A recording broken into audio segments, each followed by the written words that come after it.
Well,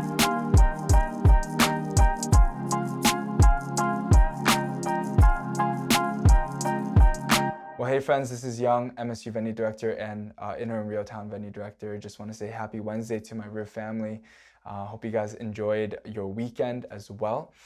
Just wanted to kind of give you this video as an extension from my message this past Sunday, where we observed the question, what is the absolute reference point of your worldview? And the reasoning behind that question is I really wanted to get at the core of our biblical worldview.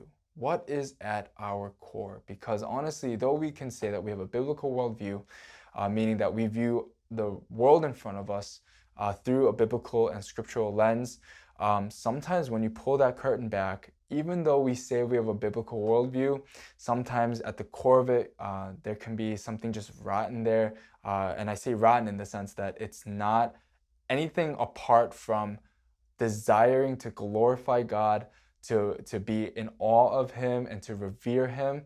Anything apart from that, I think, being at the core of a biblical worldview is rotten. Meaning, if it's for our own selfish and personal gain, it's rotten. If it's for a political gain, it's rotten. And I really just wanted to kind of talk more about this idea of our biblical worldview, because it is so important for us to understand our biblical worldview, what it's anchored in. And we see in Joshua 4:24 that essentially he was calling the Israelites to have their worldview anchored in the idea and the desire for all people to know that God is mighty and that He is to be feared and revered, right? And so I want to make the case that that should also be the why, really the core engine of what drives our biblical world view as we navigate our world today. And it's important because I'll try to make this as brief as I can.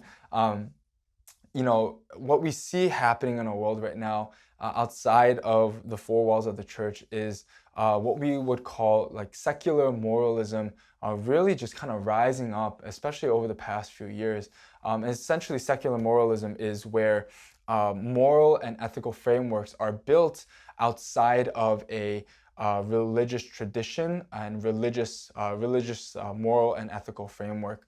And this is where you get a lot of free thinkers and secular humanists that come out of a secular moralist framework and idea. Because of that steady stream, what we've also been seeing over the past few years is this movement from a postmodern era. And what that also means is that era essentially, truth was relative. So meaning you believe what you believe, I believe what I believe, and we're okay, right? Because truth is relative. It's just subjective to who you are. There's no such thing as absolute truth. That is really at one of the core elements of postmodernism.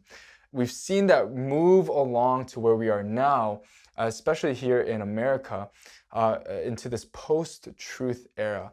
And Abdu Murray from Ravi Zacharias International Ministry, RZIM, he essentially quotes or says that post-truth era is best defined along the lines of where one's feelings usurp truth and really become truth itself, right? So meaning our feelings take preference over our truth and sometimes can even become truth statements, right, that we want to believe or that other people may believe. So for example, if somebody says, because of this experience in my life, I feel that God is not real, that in a sense becomes that truth statement for that individual, that God is not real and that their feelings dictate that, right?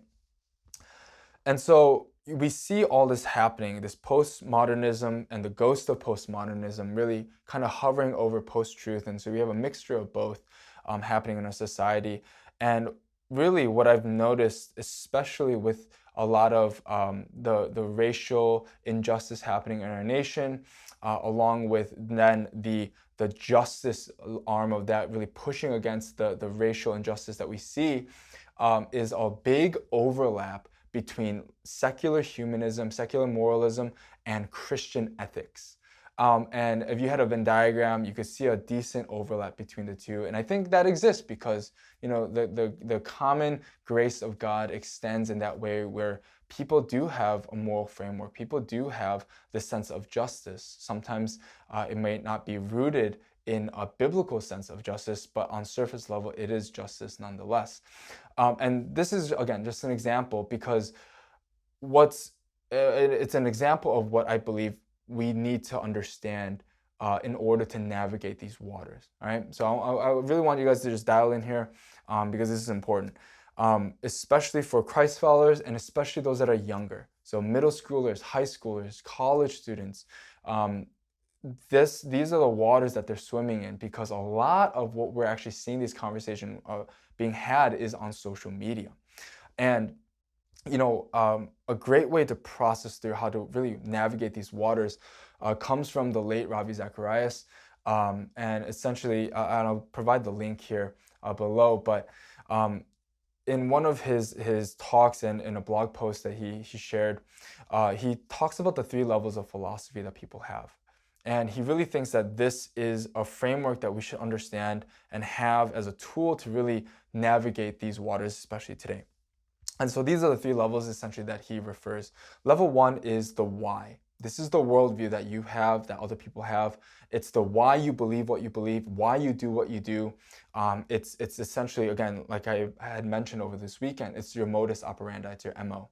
Level 2 is illustration.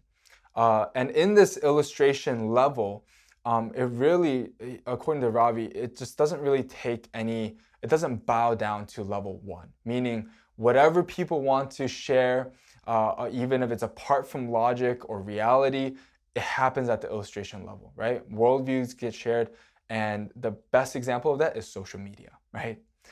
So many different worldviews are happening being shared at this watering hole called social media, whether it's Facebook, Instagram, YouTube, TikTok, whatever.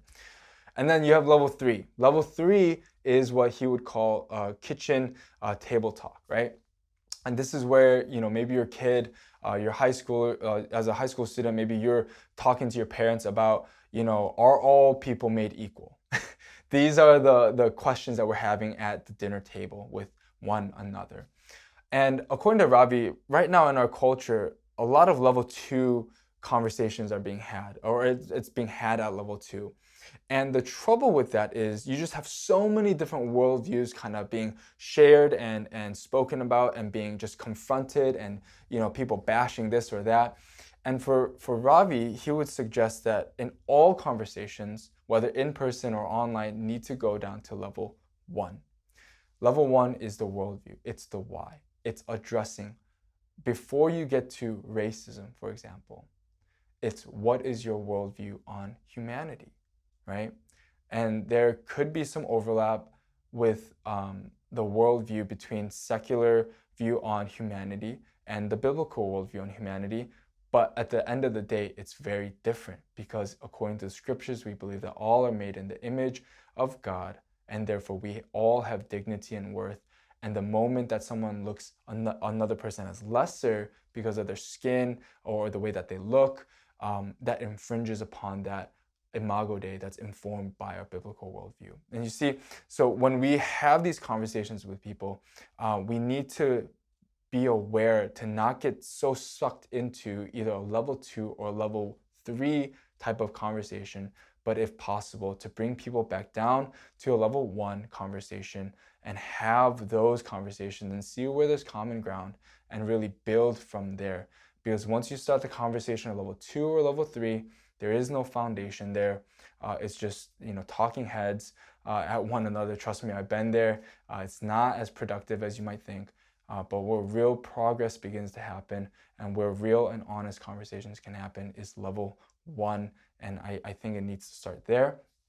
And so if you're watching this and you've been wondering, man, how do I engage people in these conversations as a Christ follower?